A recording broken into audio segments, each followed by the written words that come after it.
Si uno está valorando comprarse un crossover compacto, probablemente tenga en mente estas dos opciones. Pero también es muy probable que penséis, oye Javi, pedazo de loco, ¿qué haces comparando un híbrido completo contra un microhíbrido? Ay, sí, encarceladme, pedazo de loco. Oh, Dios. Perdón. Pues bien, espero que no penséis que estoy loco, porque lo que quiero responder con esta comparativa es no solo cuál de estos dos coches es mejor, sino también si un sistema algo más complejo como el HEV merece la pena frente al microhíbrido, o si el microhíbrido es la opción sensata, o si simplemente está ahí para cumplir con la DGT y obtener la etiqueta Eco. ¿Y cómo voy a hacerlo? Analizando lo bueno, lo aceptable y lo malo del Toyota CHR y del Volkswagen T-Roc. Poneos cómodos, que empezamos. Estás en Diario Motor con el patrocinio de quecochemecompro.com. Sí, ya sé que soy un pesado, pero me gusta recalcar que el diseño de un coche es, a fin de cuentas, subjetivo. No obstante, me gustaría saber cuál de los dos os gusta más, así que dejadlo por los comentarios. Independientemente de ello, el Toyota CHR mide 4,36 metros de largo, 1,83 de ancho y 1,55 metros de largo, mientras que el T-Roc declara 4,37 de largo, 1,82 de ancho y 1,57 de alto. Vamos, que son prácticamente iguales en tamaño. Ahora bien, antes de meterme en materia con lo malo, lo aceptable y lo bueno, quería dar unas pinceladas sobre la prueba de consumos, porque en esta ocasión ha sido un poco diferente. A fin de cuentas, donde más protagonismo tiene un coche con este tipo de electrificación, o al menos donde más sentido tiene, bajo mi parecer, es en el entorno urbano, que es donde más apoyo nos va a brindar. Y en esta ocasión hemos decidido hacer eso con las siguientes condiciones: un trayecto de 20 km por la ciudad de Madrid con un coche seguido del otro para que se enfrentasen a las mismas condiciones de tráfico real, aire en auto a 21 grados, modo eco y, en el caso del Volkswagen T-Roc, el Start Stop encendido. Así que vamos a ver qué pasa. Reseteamos los consumos y empezamos una prueba con tráfico denso como viene siendo habitual un viernes en Madrid. Sin lugar a dudas, el Toyota parte con ventaja gracias a un sistema eléctrico con más capacidad de participación que el del Volkswagen T-Roc, y es que el japonés puede circular unos pocos metros en eléctrico, mientras que el alemán recibe un apoyo mucho menos importante al tratarse de un sistema de 48 voltios. El resultado tras 20 km de ciudad, de los cuales 5 fueron por la M30, 4,5 litros para el CHR y 7,2 para el T-Roc. Así que, sin lugar a dudas, el híbrido convencional es imbatible en ciudad. Pero que el Toyota CHR sea el indiscutible ganador de la prueba de consumos de hoy no hace que no tenga cosas malas, y la primera de ellas son sus plazas traseras. Pero antes de meterme dentro quiero enseñaros el acceso. Tenemos estas manetas enrasadas que son más o menos cómodas de accionar, pero cuando abrimos nos encontramos con esta terminación en punta, que es bastante incómoda y puede hacer que nos demos algún golpe y no es lo más ergonómico para abrir la puerta. Pero vamos a ver el interior, que es donde está la chicha. Bien, ¿y con qué me encuentro aquí dentro? Yo mido 1,90 y tengo el asiento colocado para mi posición de conducción, y esto me deja con realmente poco espacio. Si os fijáis, para las piernas tengo apenas 2 dedos, voy bastante incómodo, me va rozando en los tobillos con el bajo del asiento, y para la cabeza la cosa flaquea bastante, tengo apenas 2 dedos, incluso si me escurro, si me pongo en una posición un poquito más cómoda, gano un poquito más, tengo algo más de 2 dedos, pero aún así sigo yendo incómodo porque pierdo todo el espacio para las piernas. Y a ello tengo que sumarle que estamos ante unas plazas traseras bastante angostas. Es cierto que hay más superficie cristalada que en el anterior CHR, pero así es muy poco. El montante del pilar C es bastante robusto y molesta, incluso para apoyar aquí la cabeza es demasiado angosto. Después, ¿qué pasa en la plaza central? Vamos a verlo. Aquí no me resulta tampoco demasiado fácil colocarme, tengo igualmente muy poco espacio para las piernas y el respaldo no es demasiado incómodo, sí que es un poquito más duro que el de los laterales, pero no voy mal. Eso sí, para la cabeza no tengo apenas espacio como ocurre en los asientos los laterales, y aquí escurrirme un poco lo tengo más complicado, incluso aunque me escurra me da la nuca con la caída del techo. Ahora bien, en lo que a amenidades se refiere, el Toyota CHR pierde frente al Volkswagen T-Roc, que ahora veremos más adelante sus plazas traseras, porque aquí no tenemos apenas concesiones al confort, tenemos un puerto de carga tipo USB-C y ya está. Y a ello tengo que sumarle que la calidad de las puertas traseras es peor que la calidad de las puertas delanteras. Aquí tenemos plástico duro y no hay ningún tipo de recubrimiento de cuero o símil de cuero o que sea más o menos agradable al tacto. Y otro aspecto a tener en cuenta es que no tenemos reposabrazos central. El segundo punto negativo del Toyota CHR es su maletero. Lo primero, tenemos apertura eléctrica que nos descubre un volumen de carga de 388 litros. Y bien es cierto que las formas son medianamente regulares, es cierto que la altura es un poco alta además y nos vamos a tener que agachar un poco para coger objetos, por ejemplo como esta maleta de cabina, pero donde peor destaca es en el volumen de carga en sí, ya que es muy pequeño, es bastante más escaso que el de la competencia, muchísimo más pequeño que el del Volkswagen T-Roc, Y aquí además no contamos con un doble fondo como tal, tenemos un distribuidor de plástico que nos permite dejar alguna cosa que otra, pero lo cierto es que no tenemos demasiado espacio para muchas cosas. Y la última de las cosas malas del Toyota CHR es su cambio CVT. Y vamos a ver, ya sabemos que una de las más claras ventajas de esta caja es su fiabilidad y su bajo mantenimiento, que es algo muy positivo sin lugar a dudas. Pero frente a una caja de cambios de doble embrague como puede ser la DSG del T-Roc, pierde y por mucho. Y a los hechos me remito, cuando vamos por una carretera secundaria o por una autopista podemos sentir cierto patinamiento, la entrega de potencia es un poco más torpe, muy lineal y no encontramos esos desarrollos de una transmisión de doble embrague o convertidor de par. Es más, voy a acelerar ahora a fondo y podéis escuchar cómo se filtra con bastante vehemencia el ruido del motor y al final acaba siendo una sensación un poco desagradable. Pero amigos y amigas, ningún coche es perfecto y el Volkswagen T-Roc también tiene sus cosas malas, y la primera de ellas es sin lugar a dudas su precio, porque es un coche considerablemente caro, ya que parte desde los 31.200 euros. Sí, ahora toda su gama mecánica tiene etiqueta Eco, pero el coche parte con el motor 1.5 ETSI de 116 caballos y es considerablemente más caro que la competencia y menos potente. El segundo punto malo lo encuentro en su gama de motores, que si bien el hecho de que ahora esté disponible con etiqueta Eco en todas las versiones es un punto positivo, me parece un error que Volkswagen ofrezca opciones diésel con más potencia o incluso algún híbrido enchufable, aunque eso sí, en su defensa diré que a lo largo de este año llegará una versión HEV. Y la última de las cosas malas del Volkswagen T-Roc la encontramos en la participación de su sistema microhíbrido. Y es que nos encontramos con un sistema de 48 voltios que sí le proporciona la etiqueta Eco de la DGT, pero creo que hasta ahí llega su función. Y sí, no me estoy metiendo en berenjenales técnicos, que lo haré más adelante, pero adelantándome a las conclusiones de este coche, creo que tenemos un sistema microhíbrido que lo único que hace es precisamente eso. No encontramos ningún apoyo real en el tema de los consumos, lo hemos visto en la propia prueba, que frente al CHR pierde de manera estrepitosa. Entonces mi conclusión es que si no necesitamos la etiqueta Eco en nuestra ciudad, no creo que merezca la pena ni el desembolso extra que exige este tipo de mecánicas, ni la complejidad extra que implican también. Vamos con las cosas aceptables del Toyota CHR. Y la primera de ellas es el comportamiento de su motor. En este caso estamos con la versión de acceso, es decir, de 140 caballos, que combina un motor atmosférico de 4 cilindros con un motor eléctrico para producir esos ya mencionados 140 caballos. Y no es que este coche sea una bala, ni muchísimo menos, con un 0 a 100 en 10,7 segundos y una velocidad punta de 170 km/h, pero lo cierto es que me parece una potencia más que suficiente para movernos con soltura por ciudad e incluso por autopista. En ciudad obviamente es donde se siente más cómodo este coche gracias al fuerte empuje de su motor eléctrico y su clara participación en ese entorno, pero en un entorno de autopista de vías rápidas no vamos a sentir que nos falte potencia. Aún así existe una versión más potente, también híbrida convencional, de 200 caballos que me parece bastante acertada para aquellos que busquen un coche también para hacer mucha conducción urbana, pero algún que otro viaje largo por autopista. No es que el Toyota CHR sea un regalo, pero sí que considero que tiene una mejor relación calidad-precio que el Volkswagen T-Roc, con un precio de partida de 31.050 euros, cifra que nos permite tener un coche HEV igualmente práctico y con un consumo ridículo. Y el último de los puntos aceptables del Toyota CHR lo encontramos en su dinámica de conducción. Y no lo digo porque sea un mal coche, ni mucho menos, pero sí que es cierto que en este aspecto pierde frente al Volkswagen T-Roc. Y es que el japonés se asienta como un coche fundamentalmente cómodo, y así lo demuestra el traslado de su suspensión, que es más bien blando y provoca algún que otro balanceo de la carrocería. ¿Es esto algo necesariamente negativo? No, especialmente si buscamos un coche, pues eso, que sea muy cómodo y perfectamente válido para la ciudad, para la conducción urbana, para afrontar rotos del asfalto y cualquier tipo de irregularidad. Vamos con las cosas aceptables del Volkswagen T-Roc, y la primera de ellas la encontramos en su interior, en sus calidades, en su ergonomía y en su carga tecnológica. Voy a empezar por las calidades. Debemos tener en cuenta que el Volkswagen T-Roc ha dado un salto bastante importante respecto a la anterior generación, que, bueno, era un punto criticable. Aquí nos encontramos ahora con una superficie terminada en tela en el salpicadero que es muy agradable al tacto, la verdad, todo se ha dicho. Es cierto que la parte más alejada del salpicadero es plástico duro, pero no es una zona que vayamos a tocar con frecuencia ni muchísimo menos, pero esta zona sí que es mullida, agradable y es diferente a lo que nos solemos encontrar en los coches de este segmento.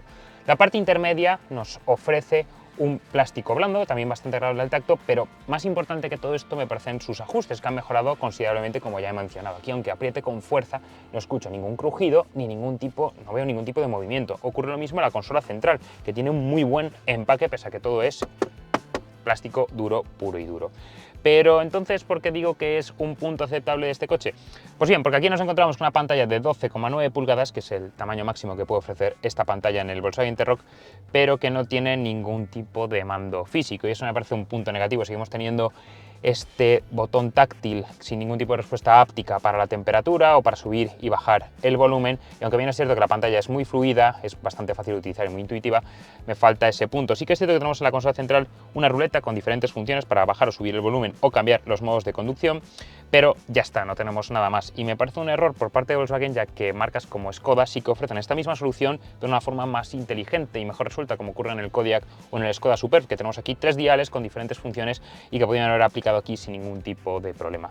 También nos encontramos con un cuadro de mandos digital de 10,25 pulgadas, que es muy intuitivo, es también muy fácil de utilizar, tiene mucha personalización y me parece que está muy conseguido. Y otro punto a destacar es el volante, que es un volante que se siente bastante buena calidad, tiene este cuero microperforado que es muy agradable al tacto, pero lo más agradable o destacable del mismo es que tenemos mandos físicos, y menos mal, porque antes teníamos esos dichosos mandos hápticos que no gustaban absolutamente nada, pero ahora estos mandos físicos son mucho más fáciles de utilizar, muy intuitivos y muy cómodos. Vamos con el segundo punto aceptable del Volkswagen T-Roc y lo encontramos en sus plazas traseras, y lo primero es su acceso, que aquí, como podéis ver, la apertura de la puerta es mucho más normal y ergonómica que la del CHR, no tenemos unas manetas enrasadas ni mucho menos, y la puerta no acaba en punta, por lo que resulta más fácil acceder a su interior. Pero vamos a ver qué nos ofrece dentro. Aquí tenemos la misma situación que en el CHR, es decir, asiento para mi posición de conducción, que insisto, mido 1,90, y ¿con qué me deja esto? Pues tengo más espacio que en el CHR, pero tampoco tengo un espacio abismal. Aquí para las piernas tengo unos 3 dedos aproximadamente, puedo meter los pies debajo del asiento sin ningún tipo de problema, y para la cabeza tengo algo más de espacio, tengo también 3, 4 dedos más o menos, o sea que voy más cómodo, incluso si me escurro un poquito y voy algo más desenfadado, más cómodo, gano más espacio para la cabeza, gano unos 5 dedos. Pero, ¿qué pasa en la plaza central? Vamos a comprobarlo. Voy a poner aquí en el medio como buenamente pueda. Aquí me encuentro con una plaza central justita. Tengo un respaldo más duro, insisto, tampoco es incómodo ni mucho menos, pero sí que es cierto que para las piernas no tengo apenas espacio, y aquí nos encontramos con un túnel de transmisión muy abultado que me complica el colocar los pies cómodamente, y sí que puedo meterlos debajo de los asientos del conductor y del copiloto, pero como lleve dos acompañantes adultos un poco corpulentos lo voy a tener complicado. Eso sí, la cosa mejora bastante frente al CHR en lo que a amenidades se refiere. Aquí tenemos dos reguladores para el caudal del aire y también una pantallita para poder regular la temperatura, así como los dos puertos de carga de tipo USB-C, y también contamos, si consigo sacarlo, madre mía, qué duro está esto, perdón, listo, un reposabrazos central con dos portabebidas. Y es cierto que la calidad de las puertas traseras no es que sea maravillosa ni mucho menos, pero está mejor conseguida que las del CHR. Aquí sí que nos encontramos con una superficie de símil cuero bastante agradable al tacto, y también en el propio tirador de la puerta, lo que le da pues un toque más premium, por así decirlo, que el japonés. Y la última de las cosas aceptables del Volkswagen T-Roc es el comportamiento de su motor. Hablamos del ya mítico 1.5 ETSI de 150 caballos y 250 Nm de par, que es un 4 cilindros sobrealimentado por turbo que empuja bastante bien y que nos deja un coche que se mueve con soltura. Hace el 0 a 100 en 8,9 segundos y alcanza una velocidad punta de 212 km/h, que me parecen prestaciones bastante aceptables. Es cierto que, bueno, como ya he mencionado, tenemos aparte microhibridada que no hace demasiado por reducir los consumos, pero aún así tenemos unos consumos bastante equilibrados, especialmente cuando salimos a autopista, y es que es ahí donde resulta bastante sencillo ver consumos por debajo de los 7 litros. Y a ello tenemos que sumarle la caja de cambios DSG de doble embrague y 7 relaciones, que es la única disponible, por cierto, en esta segunda generación del T-Roc, que se comporta muy bien, hace que los cambios sean muy rápidos, tanto a la hora de subir como a la hora de bajar. Tenemos un modo Sport para la caja de cambios y tenemos levas tras el volante para cambiarlos a nuestro gusto, y hacen que la conducción sea algo más divertida. Y empezando con las cosas buenas del Toyota CHR, la primera tiene que ser, sin lugar a dudas, su eficiencia, y es que estamos ante un coche que consume muy, pero que muy poco, especialmente en entornos urbanos, y es que, como ya habéis visto en la parte de consumos, el Toyota CHR es capaz de registrar consumos por debajo de los 5 litros en conducción urbana, que es ridículo y me parece una cifra pero que muy difícil de superar. Y aún así hablamos de un coche que cuando salimos a autopista y circulamos con normalidad, 120 km por hora, es muy fácil ver consumos que coquetean con los 6 litros, 6 con poco, y me parece una cifra igualmente extraordinaria. La segunda cosa buena del Toyota CHR la encontramos en su interior, y es que aquí nos encontramos con un habitáculo muy bien conseguido. Lo primero, sus calidades. Es cierto que no tenemos materiales de primer nivel, ni muchísimo menos, pero es lo esperado en un coche de esta categoría, pero sí que tenemos plástico blando repartido por todo el salpicadero, que es muy agradable al tacto, es un salpicadero muy mullido y muy agradable de tocar. También ocurre en la zona intermedia, que también es muy agradable al tacto, y los ajustes son francamente buenos. Aunque apriete con fuerza, aquí no escuchamos ningún crujido, incluso en la consola central tampoco escuchamos crujido, pues aquí pasa como en el T-Roc, también es todo plástico duro, pero insisto, está muy bien rematado. Pero lo que más me gusta de este interior es, sin lugar a dudas, su ergonomía y también la mezcla o el buen equilibrio que hay entre carga tecnológica y ergonomía, porque tenemos una pantalla de 12,3 pulgadas que funciona muy bien, es muy intuitiva también, es muy fácil de utilizar, no tiene ningún misterio ni mucho menos. Es cierto que pierde un poco en gráficos frente al T-Roc o a la competencia, pero no me parece algo grave ni muchísimo menos. Pero a la vez tenemos aquí, por ejemplo, mandos físicos para la climatización, mandos de toda la vida, muy bien integrados, muy fáciles de utilizar, que no implican ningún tipo de distracción. Y también podemos subir y bajar el volumen a través de estos dos botones situados justo debajo de la pantalla. Más cosas importantes, tenemos un volante totalmente redondo, de un tacto muy agradable, también con cuero micro perforado, con botones físicos de toda la vida, o sea que punto muy positivo para el Toyota CHR, y contamos también con un cuadro de mandos digital de 12,3 pulgadas que, al igual que ocurre con la pantalla, es muy fácil de utilizar, muy intuitivo, muy fácil de leer y además tiene bastante personalización. Así que, sin lugar a dudas, es una cosa muy buena del Toyota CHR. Y el último punto bueno del Toyota CHR es, sin lugar a dudas, su gama mecánica, y es que hablamos de un coche que podemos comprarlo híbrido autorecargable con potencias de 140 o 197 caballos, además de con tracción total, así como híbrido enchufable con 223 caballos y 66 km de autonomía en modo eléctrico. Vamos con las cosas buenas del Volkswagen T-Roc, y la primera de ellas es, sin lugar a dudas, su comportamiento dinámico. Aunque bien es cierto que la anterior generación era algo más neutra de comportamiento y era un coche un poco más aburrido, por así decirlo, cambia ligeramente la cosa en esta segunda generación. Nos encontramos con un coche con un paso por curva muy preciso, muy equilibrado, sin apenas balanceos de la carrocería, y recuerda más al comportamiento de un compacto que a un SUV de estas características. Además, tengo que sumarle una dirección con un muy buen peso, un tarado muy bueno, y no es que sea del todo comunicativa, pero sí muy directa y bastante precisa. Así que en general nos encontramos con un coche que es igualmente cómodo, es perfectamente válido para el día a día, para ir por ciudad, para ir por autopista, con la familia de viaje, pero a la vez tiene ese punto divertido que me parece algo bastante característico, digno de elogiar y que es bastante mejor que lo que ofrece el Toyota CHR en cuanto a dinámica. La segunda cosa buena del Volkswagen T-Roc es, sin lugar a dudas, que tiene la etiqueta eco de la DGT. Y sí, he criticado la merma de opciones mecánicas en la gama del SUV alemán, pero a la vez considero que es un punto muy positivo que tengamos, independientemente del acabado, la etiqueta eco de la DGT en el Volkswagen T-Roc. Vamos con la última de las cosas buenas del Volkswagen T-Roc, y es su maletero. Tenemos apertura eléctrica en este acabado R-Line y nos descubre un volumen de carga bastante grande y bastante bueno, de 475 litros. Volvemos a tener aquí la maleta de cabina como referencia y nos encontramos con unas formas muy regulares, con una muy buena altura, que es muy fácil aquí sacar y coger objetos. Y también os quería enseñar, voy a quitar la maleta un momento para que lo podamos ver con comodidad, que tenemos un doble fondo muy, pero que muy profundo. Además es muy fácil de descubrir, bajamos la bandeja y aquí nos encontramos con una profundidad bastante considerable. Es cierto que al tenerlo en esta posición vamos a tener que agacharnos más e introducirnos un poco más en el maletero para coger o sacar objetos, pero nos permite disfrutar de un volumen de carga global muy bueno y muy considerable. Vale, pero entonces, ¿cuál de estos dos coches es mejor? Personalmente me encuentro con un Volkswagen T-Roc más completo, con mejores plazas traseras, un mejor maletero y una dinámica más equilibrada que la del Toyota CHR. Sí, es cierto que en materia de consumos el japonés es imbatible, pero ¿es una razón de peso para elegirlo antes que el alemán? Siendo puramente objetivos, el ganador de la comparativa de hoy es el Volkswagen T-Roc, pero con matices.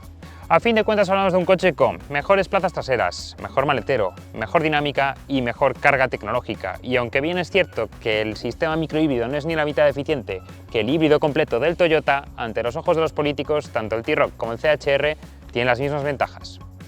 Entonces, ¿cuáles son esos matices? Y es que si queremos ahorrar mucho dinero en combustible, sin lugar a dudas, el Toyota CHR sigue siendo la opción más lógica.